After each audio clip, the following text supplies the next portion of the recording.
नमो नमो विद्यार्थियों, हम पढ़ रहे हैं बीए पार्ट फर्स्ट में संस्कृत विषय। और संस्कृत विषय में हम पढ़ रहे हैं विद्यार्थियों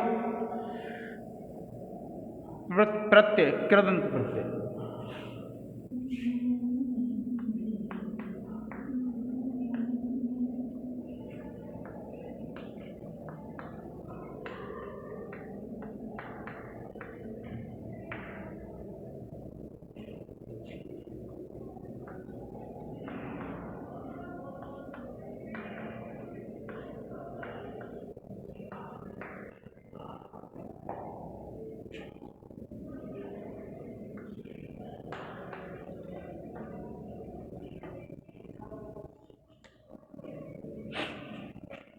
अब देखिए, ये जो प्रत्यय हैं, इन प्रत्ययों में आपने तव्यत, तव्य और अनियर, ये जो प्रत्यय हैं उनको पढ़ लिया था।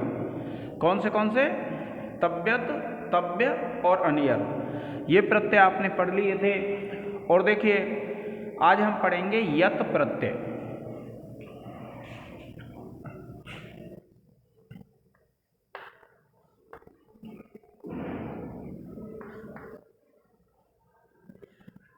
ये जो यत प्रत्यय है विद्यार्थियों, इस यत प्रत्यय का सूत्र है, पहला सूत्र है अचोयत। क्या कहते हैं? अचोयत। ये प्रत्यय है और इस प्रत्यय का अर्थ है चाहिए या योग्य अर्थ में, चाहिए या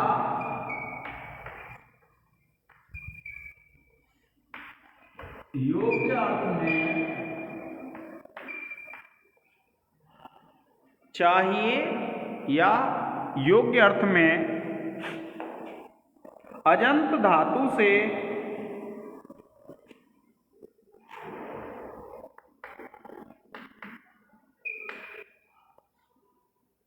अजंत धातु से, चाहिए या योग्य अर्थ में अजंत धातु से यत प्रत्यय होता है।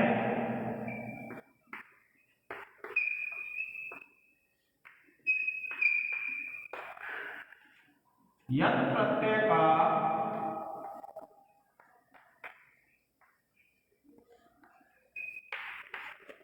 यह शेष रहता है।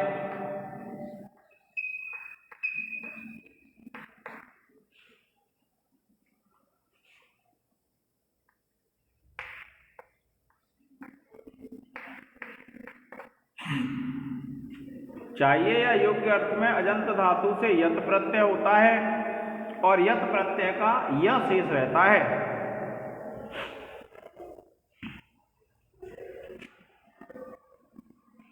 यत प्रत्यय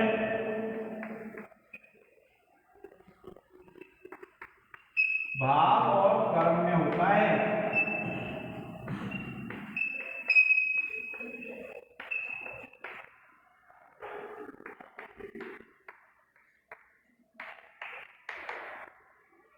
ठीक है विद्यार्थियों, ये जो यत प्रत्यय है ये भाव और कर्म में होता है और अजंत धातु से होता है।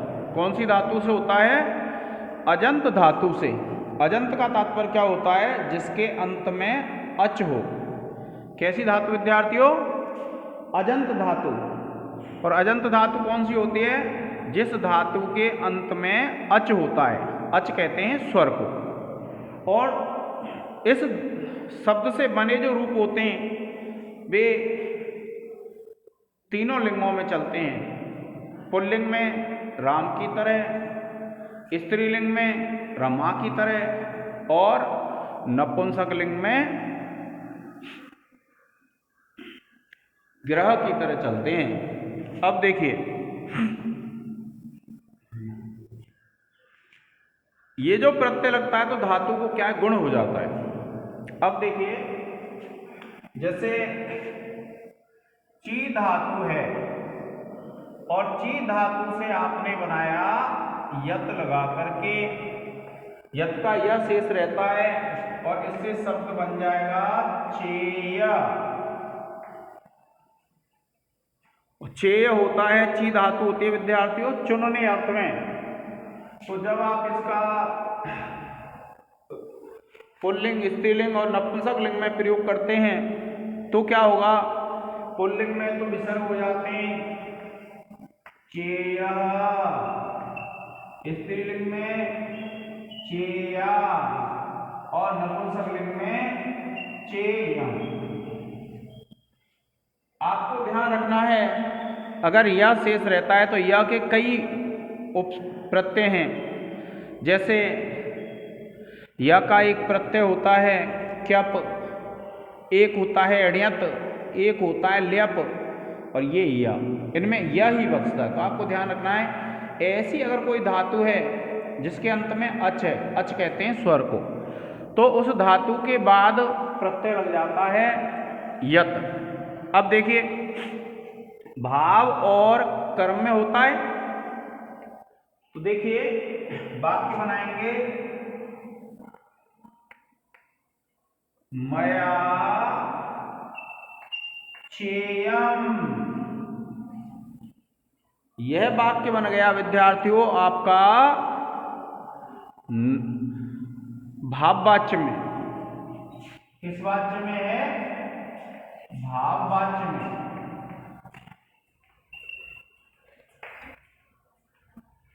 अब हम इसको कर्मवाच्य में बनाते हैं, और कर्मवाच्य में यदि बनाते हैं तो कर्मवाच्य में बनेगा मया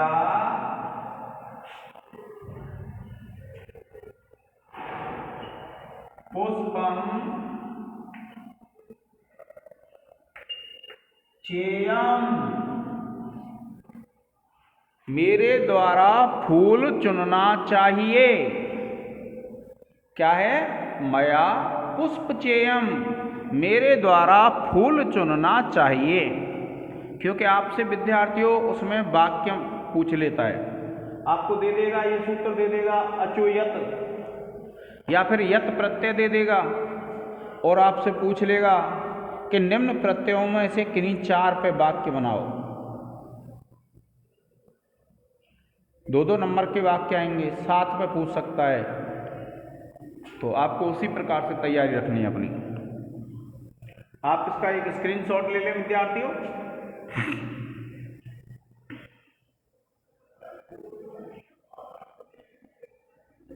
इसी प्रकार देखिए जी धातु से यत कर देंगे, ये बन जाएगा जेयम। नपुंसक लिंग में बना रहा हूं विद्यार्थियों में। फिर है श्रु धातु से श्रु प्लस यत, ये बन जाएगा श्रव्यम। इसके बाद धातु है विद्यार्थियों क्री, क्री प्लस यत, ये बन जाएगा क्रेयम। इसी प्रकार से दूसरी धातु है पू, है पू प्लस यत पव्यम। इस प्रकार से यत प्रत्यय करके बनेंगे लू है लव्यम।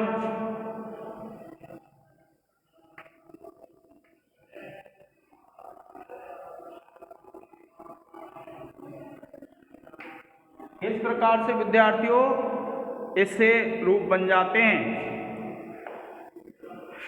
आप इसका एक स्क्रीनशॉट ले लें, फिर दूसरे जो सूत्र हैं उनको पढ़ते हैं इसमें।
अब देखिए एक जो सूत्र है ईद्यति,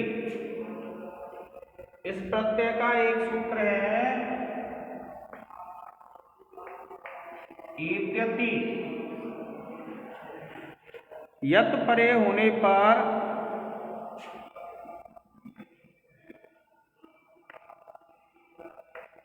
सूत्र है विद्यार्थियों, यत परे होने पर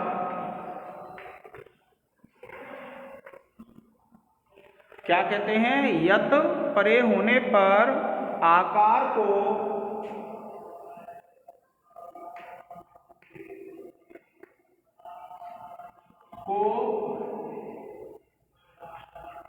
ईकार हो जाता है।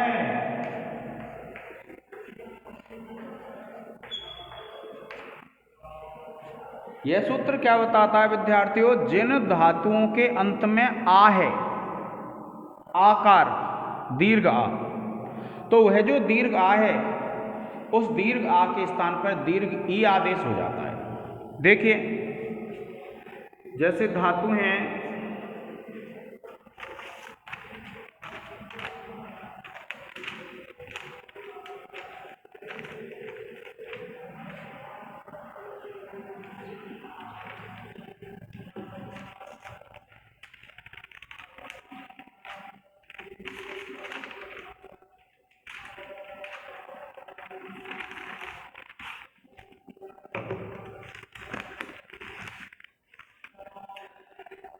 देखिए विद्यार्थियों, जैसे धातु है आप लिखेंगे जैसे दा प्लस यत, आप लिखेंगे इस उदाहरण में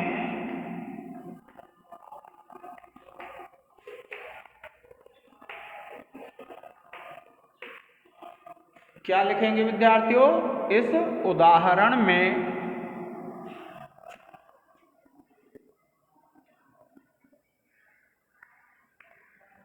यत परे होने पर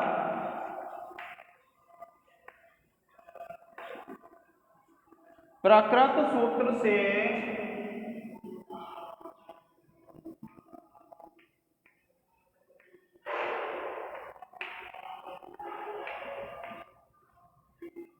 इस उदाहरण में यत परे होने पर प्रकृत सूत्र से क्या कहते हैं, इस उदाहरण में यत परे होने पर प्रकृत सूत्र से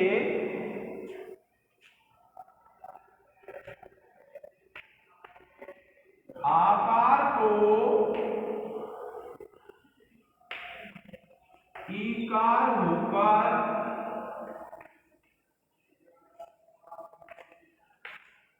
दी प्लस यत स्थिति बनती है।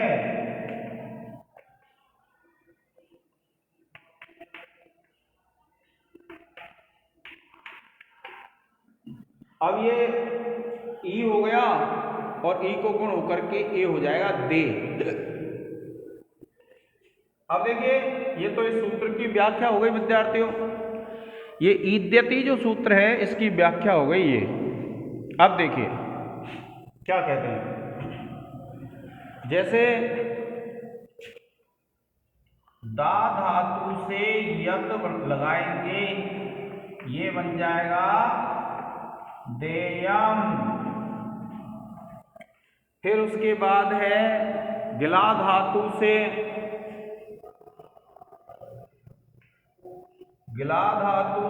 यत लगाएंगे, ये बन जाएगा गिलेयम।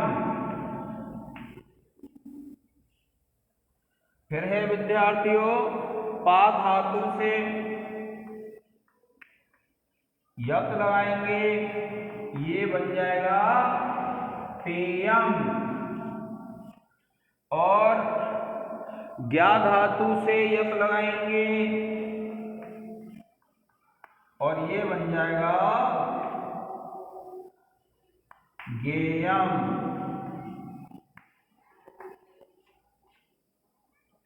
अब वाक्य की बात है विद्यार्थियों, तो इस पे अगर हम भाववाच्य में बनाते हैं, देखिए तो इसके भी रूप तीनों ही लिंगों में चलेंगे, मैंने आपको बता ही दिया है। तो आप बनाएंगे त्वया देयम्, ये तो हो गया भाववाच्य में।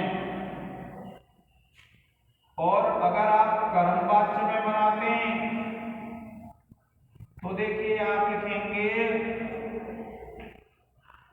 त्वया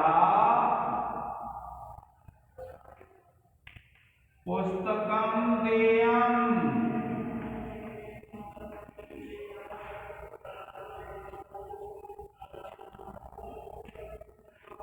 देखिए इसी प्रकार से इसका एक और बना देता हूं। भाववाच्य में अगर आप इसका बनाएंगे तो बन जाएगा मया पेयम्। और इसी को अगर हम कर्मवाच्य में बनाएंगे,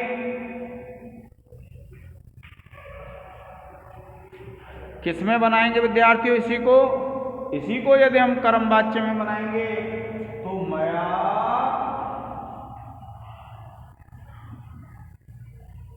जलम पेयम्।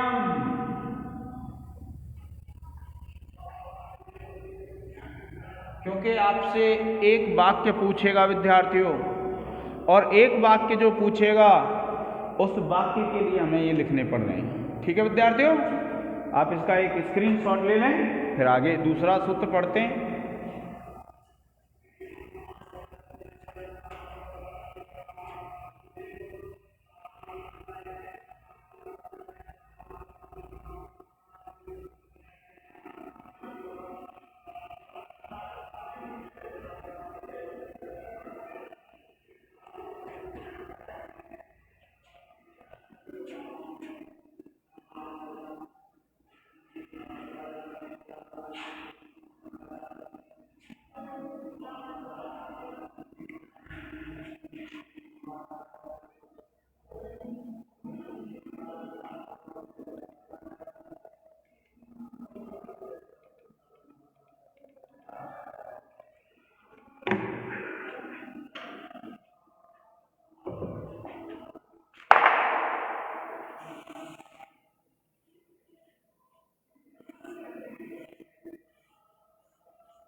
देखिए एक सूत्र है इसमें, पोरा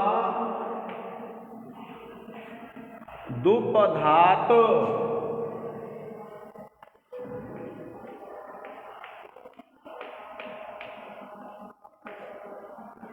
कौन सा सूत्र है विद्यार्थियों? पोर दोपधात।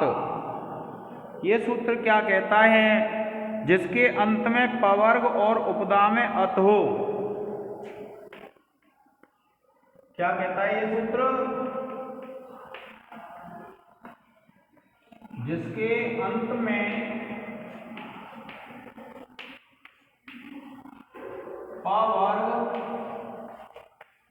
और जिसके अंत में पवर्ग और उपधा में अत हो।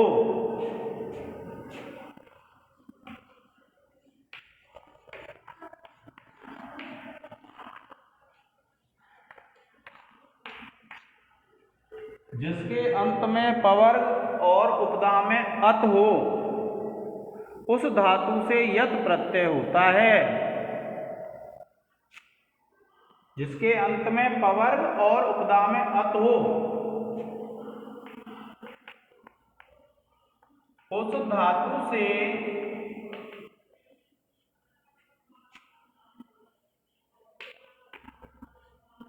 यत प्रत्यय होता है।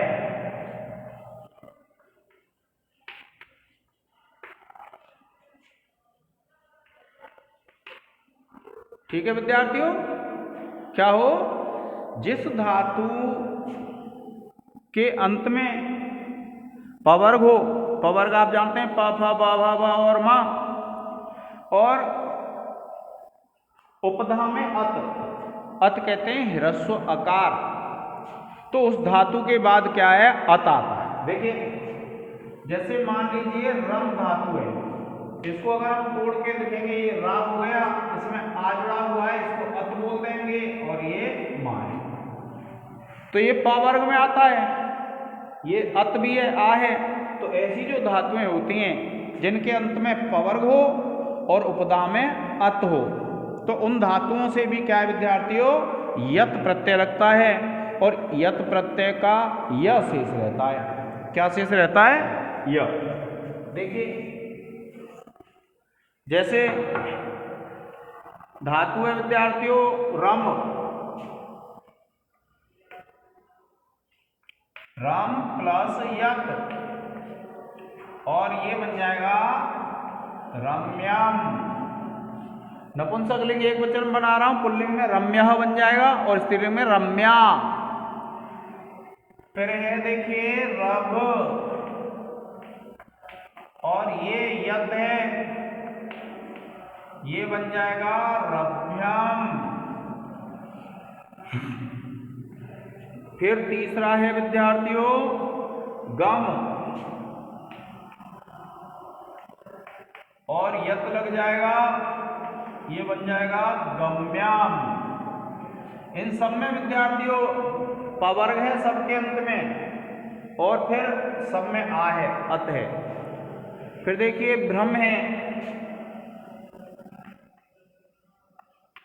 ये बन जाएगा, भ्रम से यत लगा देंगे,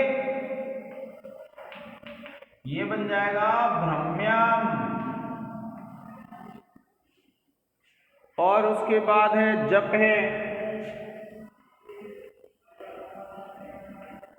और यत है, ये हो जाएगा विद्यार्थियों जप्याम। और फिर एक है विद्यार्थियों नम, और नम है तो नम्याम।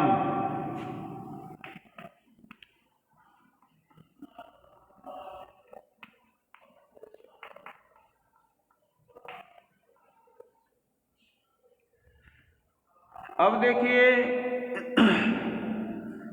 वाक्य हैं,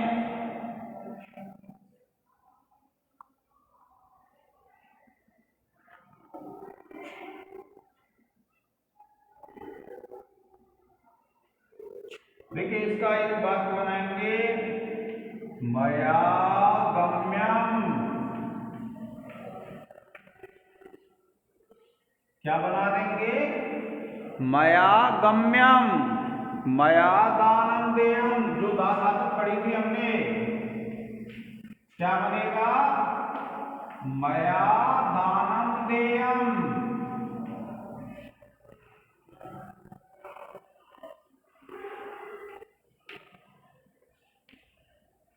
फिर देखिए मया शत्रुः जेयः, मया शत्रुः जेयः। इस प्रकार से विद्यार्थियों आपको वाक्य बनाने। कर्मवाच्य ये तो हो गए आपके भाव के, कर्मवाच्य सॉरी ये कर्म नहीं है विद्यार्थियों। फिर देखिए एक वाक्य है बहुवचन, मया पुस्तकानि देयानि, मया पुस्तकानि देयानि। इस प्रकार विद्यार्थियों आप इनको लिख लेंगे।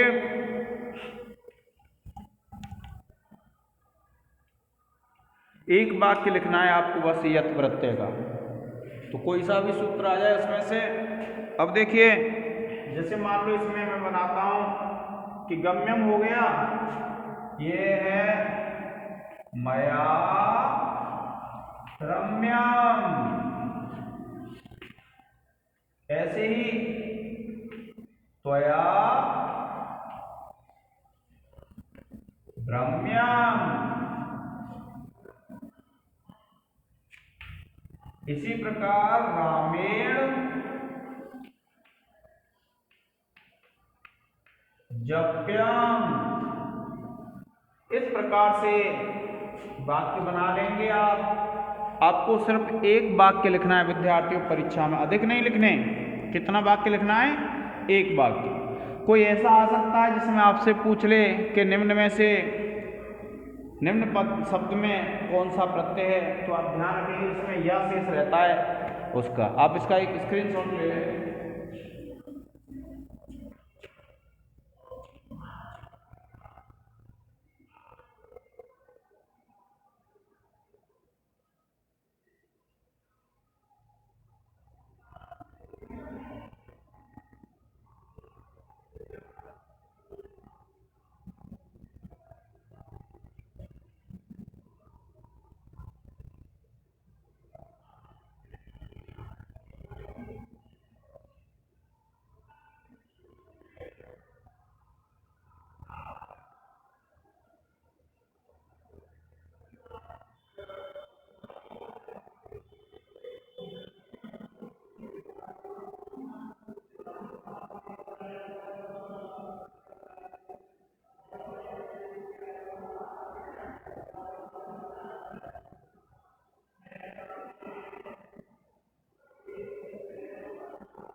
ठीक है विद्यार्थियों, आज के इस लेक्चर में इतना ही।